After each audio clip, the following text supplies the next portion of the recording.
Kita sama-sama buka di dalam Keluaran 13 ayat yang kelima. Keluaran 13 ayat yang kelima, melewatkan kesempatan.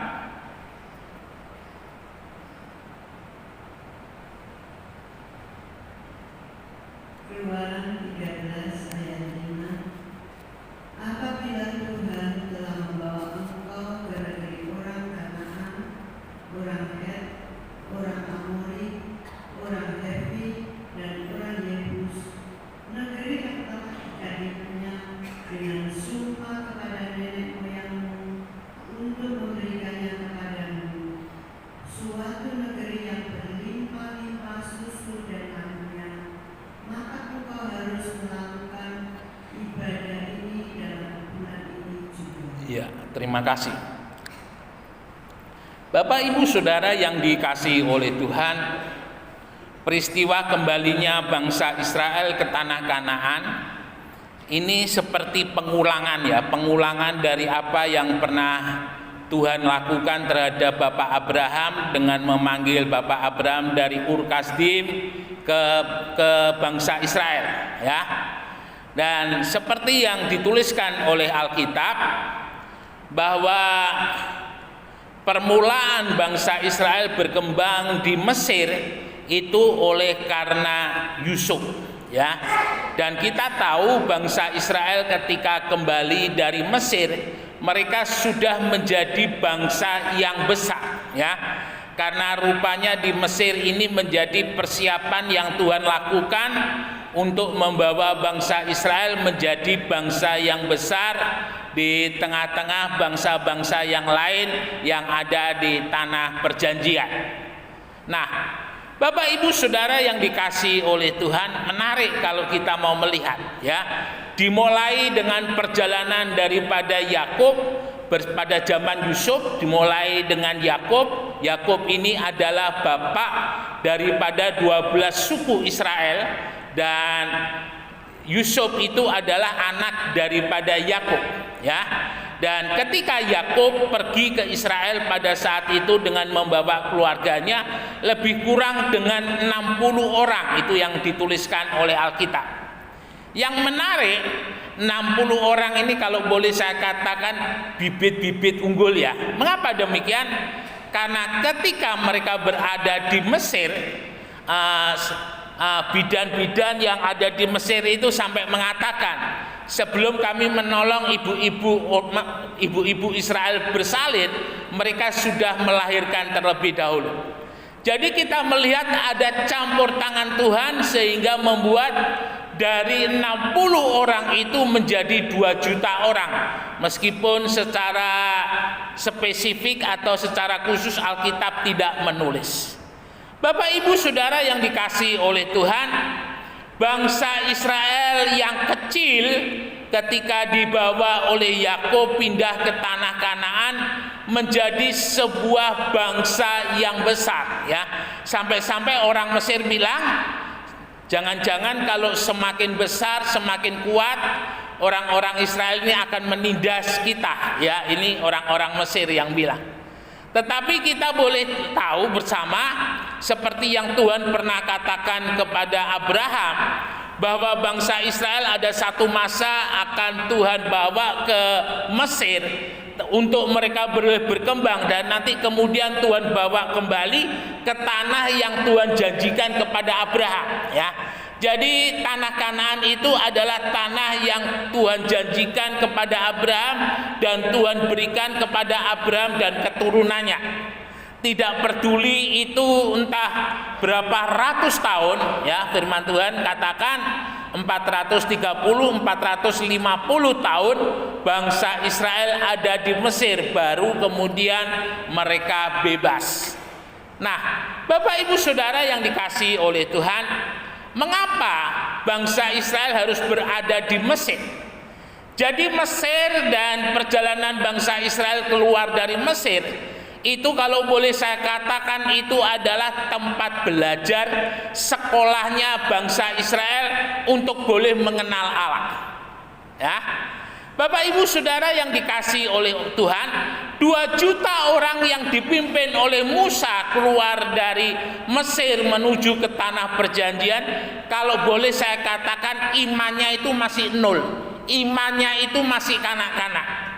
Sehingga tidak sekali 2 kali Tuhan menyatakan mujizatnya di hadapan mereka, tetapi berkali-kali Tuhan nyatakan, Tuhan lakukan, dan Tuhan mau tunjukkan, aku ini loh Tuhan Allah yang akan memelihara kamu, yang akan memberkati, yang akan melindungi dan menyertai di dalam perjalanan. Ya, Bapak Ibu Saudara yang dikasihi oleh Tuhan, ternyata 2 juta orang itu kalau boleh saya katakan pengalamannya untuk boleh mengenal Tuhan itu tidak semuanya bagus, tidak semuanya baik. Jadi kalau boleh saya lihat, kalau Bapak Ibu Saudara pelajari, Tuhan boleh mengajarkan satu pola, diajar praktek, diajar praktek, diajar praktek, ya. Dengan kata lain, ketika Tuhan sudah menyatakan dirinya sebagai penolong, sebagai pemberi berkat, maka Tuhan akan berhadapkan bangsa Israel dengan situasi dan kondisi yang lebih sulit, supaya bangsa Israel belajar untuk memanggil Tuhan, belajar untuk percaya kepada Tuhan, belajar untuk berserah kepada Tuhan. Ya, jadi sepertinya kalau boleh saya katakan, bangsa Israel itu perlu dirubah mindsetnya, perlu dirubah cara pandang hidupnya, dari bersumber kepada kekuatannya sendiri berpindah dengan bersumber kepada Tuhan. Tidak mudah Bapak Ibu Saudara. Tuhan menyatakan mujizatnya itu spektakuler, ya. Jadi saya lebih condong ya kepada apa yang pernah dilakukan oleh Ron White sebagai seorang arkeolog dan sebagai seorang peneliti.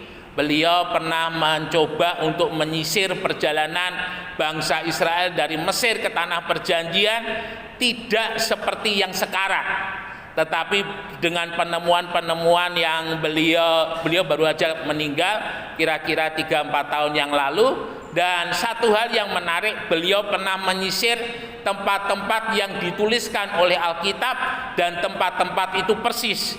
Cuma masalahnya sekarang tempat-tempat itu ada di wilayahnya Arab Saudi, dan itu satu hal yang impossible. Mengapa demikian? Karena kita melihat ada banyaknya perbedaan apa yang ditulis oleh Alkitab dan apa yang ditulis dengan kitab yang lain. Justru kalau boleh saya katakan, apa yang ditulis oleh kitab yang lain mereka mengambil dari Alkitab, karena seperti saudara-saudara kita itu kurang lebih mereka percaya kepada Tuhan, mereka mempunyai kitab sucinya kurang lebih 600-700 tahun setelah ini ya, setelah Tuhan Yesus. Jadi setelah Tuhan Yesus 600 sampai 700 tahun barulah mereka menjadi sebuah bangsa. Jadi banyak yang diambil kisah-kisah di sana, diambil dari Alkitab, tetapi tidak persis seperti halnya Alkitab. Jadi mereka membuat sesuai dengan versinya sendiri. Bapak Ibu Saudara yang dikasihi oleh Tuhan, dan kita boleh ketahui bersama-sama ya, bagaimana bangsa Israel itu oleh tangan Tuhan yang kuat, mereka keluar dari Mesir menuju ke tanah perjanjian. Sepanjang perjalanannya Tuhan mengajar bangsa Israel ketika menghadapi Laut Tebro. Laut Tebro sudah mereka lewati, mereka berjalan, lalu tidak ada makanan. Menarik sekali ya. Sesuatu hal yang impossible kalau boleh saya katakan, kalau sampai bangsa Israel itu kelaparan, sesuatu hal yang impossible. Mengapa demikian? Karena setiap bangsa Israel mereka baru ya, kalau boleh saya katakan baru kehabisan air sedikit, baru kehabisan makan sedikit, Tuhan sudah cukupkan dengan berlimpah-limpah. Dengan kata lain, Tuhan mau supaya dalam menghadapi segala situasi yang mereka hadapi, mereka segera memanggil Tuhan, ya. Tetapi ulang kali firman Tuhan menulis setiap kali mereka menghadapi masalah, setiap kali mereka menghadapi persoalan, mereka selalu berkata kepada Musa, "Musa, bawa kami kembali kepada Mesir, ya. Kami jangan mati di padang gurun, lebih baik kami di Mesir dengan mati dengan perut kenyang." Sesuatu hal yang konyol, ya, sesuatu hal yang kalau boleh saya katakan sesuatu hal yang bodoh. Sudah diberi kebebasan oleh Tuhan, sudah dibawa jauh oleh Tuhan, masih kepingin kembali lagi ke Mesir, kepada kehidupan yang lama. Nah, ini memberikan sebuah gambaran di dalam kehidupan kita sebagai orang percaya. Ketika Tuhan sudah pimpin kita menjauh dari kehidupan yang lama, jangan sampai terbersit di dalam hati kita untuk kembali kepada kehidupan yang lama. Kalau kita sudah percaya kepada Tuhan Yesus, percayalah, yakinlah bahwa sepanjang perjalanan kita Tuhan akan menyertai, Tuhan akan menolong dengan caranya yang begitu ajaib. Bapak Ibu Saudara, mengapa Tuhan begitu royal dengan keajaibannya ketika memimpin bangsa Israel keluar dari Mesir? Karena sebenarnya di padang gurun selama lebih kurang 40 hari dan menjadi 40 tahun, Tuhan mau ini menjadi sebuah pembelajaran bagi orang percaya.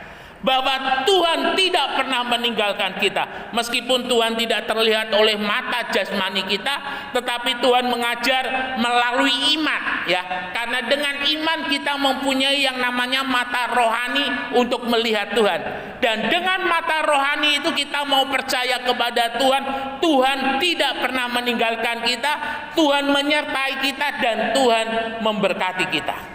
Sepanjang perjalanan daripada bangsa Israel menuju ke tanah perjanjian, kita boleh melihat bagaimana laut itu terbelah dan bangsa Israel 2 juta orang itu berjalan di tempat yang kering. Belum cukup itu, Tuhan memelihara bangsa Israel sampai lebih kurang 40 tahun dengan mana yang turun dari surga. Ya, kalau boleh saya katakan mungkin sampai blokek ya kira-kira. Di mana bangsa Israel justru berbuat bodoh. Tuhan katakan nggak usah simpen, besok tak berkati lagi.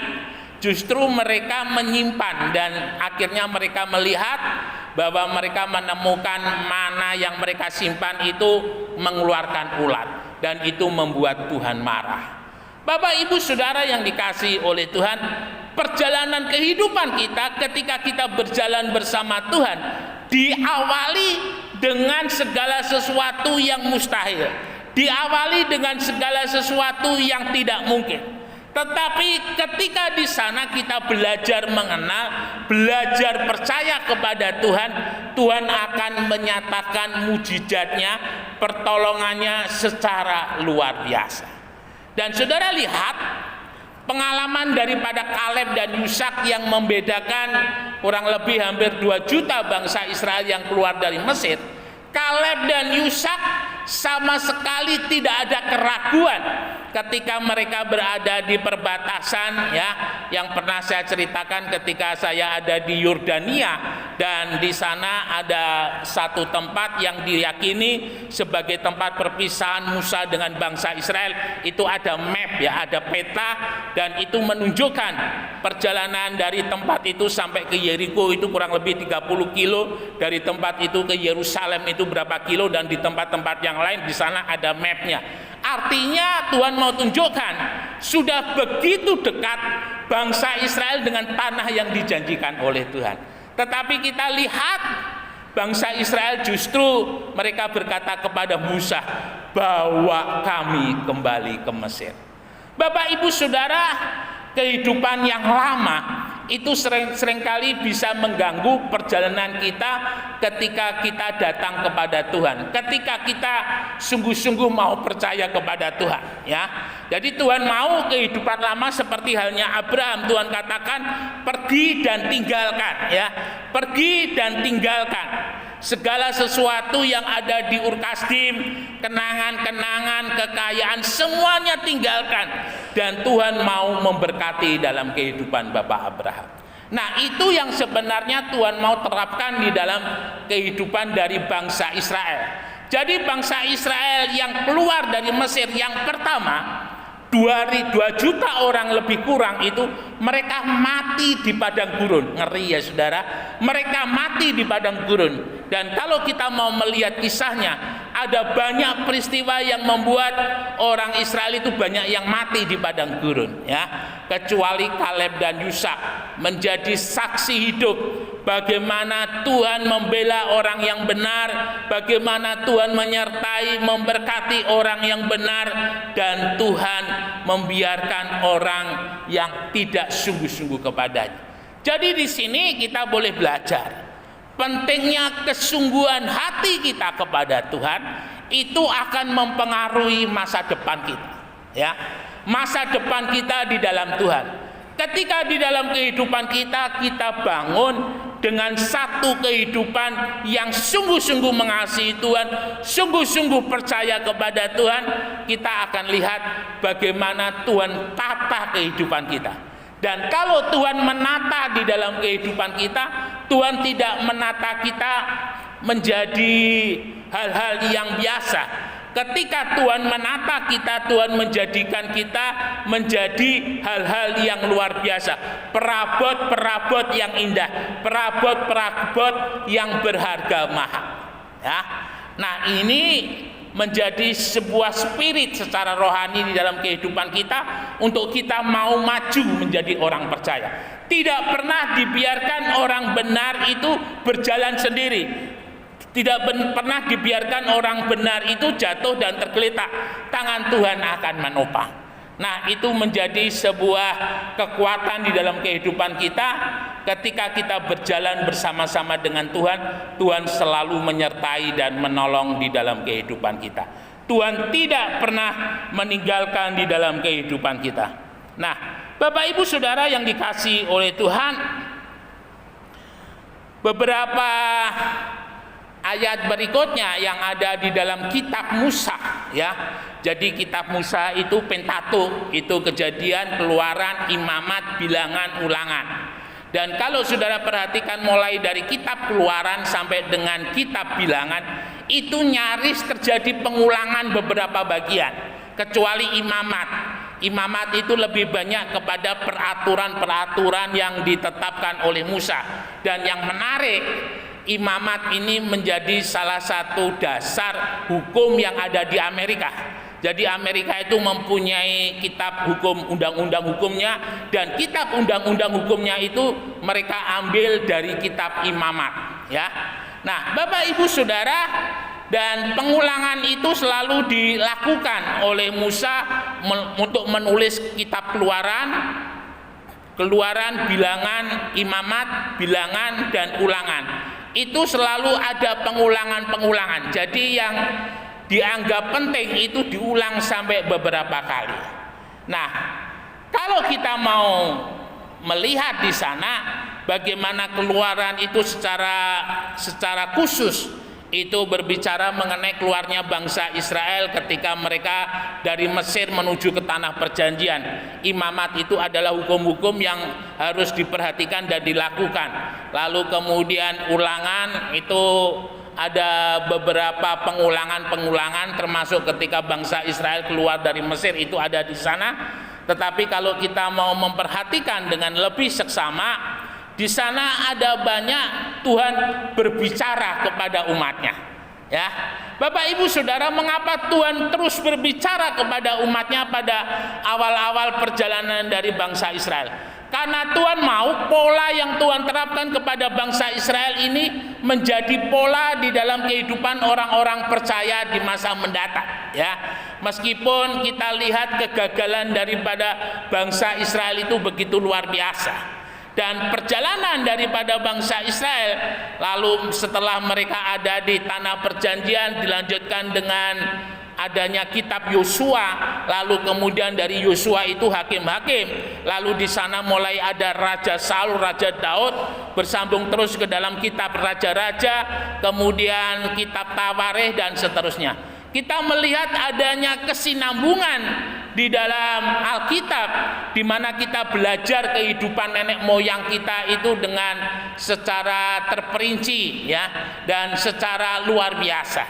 Nah, ini semuanya Tuhan mau supaya di dalam kehidupan kita saat ini yang tidak mengalami padang gurun seperti bangsa Israel, kita harus sadar bahwa Tuhan izinkan di dalam kehidupan kita akan menghadapi yang namanya padang gurun ya, yang menghadapi namanya masalah dan persoalan. Ada perbedaan ketika kita menghadapi masalah dan persoalan dengan kehidupan yang tidak sungguh-sungguh, maka yang terjadi di dalam kehidupan kita adalah bangsa Israel yang mati di dalam di perjalanan ya. Mereka keluar dari Mesir tapi mereka tidak masuk tanah perjanjian kecuali kehidupan daripada Kaleb Yosua. Jadi kita lihat iman itu tidak sehari dua hari, tetapi dengan berjalannya waktu dan dengan peristiwa-peristiwa yang ada, Tuhan mau iman kita bertumbuh, iman kita bertambah. Jadi iman kita yang nambahi kekuatannya itu bukan Tuhan. Yang menambahi kekuatannya itu adalah diri kita sendiri. Semakin kita berserah, semakin bertambah iman kita. Semakin kita berserah, semakin kuat iman kita. Iman itu adalah, kalau boleh saya katakan, satu model kehidupan orang percaya. Ketika orang percaya membawa hidupnya sungguh-sungguh dekat kepada Tuhan, maka imannya akan bertumbuh. Tetapi ketika orang percaya itu tidak membawa hidupnya sungguh-sungguh kepada Tuhan, demikian juga dia akan menjadi orang yang ditinggal. Dia menjadi orang yang tidak mengalami keajaiban daripada Tuhan. Nah, Bapak Ibu Saudara, saya mengharap dan saya berdoa supaya sidang jemaat di tempat ini setiap kali mereka mendengar firman itu membawa kehidupannya bertumbuh. Iman itu membawa kehidupannya semakin percaya kepada Tuhan. Jangan sampai kita katakan saya ada iman tetapi kita tidak percaya kepada Tuhan. Kosong, Yakobus katakan demikian. Tetapi ketika kita ada iman, kita nyatakan dengan perbuatan, itu yang Tuhan mau ya. Perjalanan daripada bangsa Israel, ada yang sebagian besar mereka melewatkan kesempatan ya, karena pengalaman di padang gurun tidak diulang lagi ketika mereka dipimpin oleh Yosua masuk tanah perjanjian. Pengalaman di padang gurun, kalau boleh saya katakan, itu menjadi pengalaman yang luar biasa ya. Generasi-generasi tua yang tidak sungguh-sungguh kepada Tuhan, mereka mati semua di padang gurun. Tetapi generasi-generasi Yosua ya, ada istilah generasi-generasi Yosua, mereka adalah bangsa Israel yang lahir selama perjalanan, mereka yang membawa kemenangan dan masuk ke tanah perjanjian ya. Kiranya setiap kehidupan kita boleh menjadi orang percaya yang lebih hari lebih sungguh-sungguh, lebih hari lebih percaya kepada Tuhan. Karena kita tahu ke depan tidak semakin mudah, ke depan semakin sulit. Tetapi kita percaya bahwa ketika kita berjalan bersama Tuhan, di tengah-tengah kesulitan itu, Tuhan akan memunculkan kita seperti mutiara-mutiara yang indah. Tuhan akan memunculkan kita seperti permata-permata yang indah. Dan kalau yang namanya mutiara, yang namanya permata di tengah-tengah lumpur, dia pasti akan kelihatan, dia pasti akan muncul. Dan itulah kehidupan kita ya. Mari kita sama-sama belajar untuk mempercayai Tuhan, belajar untuk mengasihi Tuhan. Kalau kita hanya mengatakan saya mengasihi Tuhan, tetapi kita tidak mempercayai Tuhan, 0-0. Kalau kita mempercayai Tuhan, beriman kepada Tuhan, maka itu sama halnya kita mengasihi Tuhan. Biarlah iman kita semakin hari semakin sungguh, iman kita semakin hari semakin kuat, dan kita boleh menikmati penyertaan Tuhan di dalam Immanuel itu, dalam segala hal yang ada dalam hidup kita, rumah tangga, pekerjaan, keluarga, semuanya ada di dalam tangannya Tuhan, dan kita akan melihat damai sejahtera, kemurahan Tuhan menyertai atas hidup kita sekarang sampai selama-lamanya. Immanuel, Tuhan Yesus memberkati, beri kemuliaan bagi nama Tuhan. Dipersilahkan WL Singer.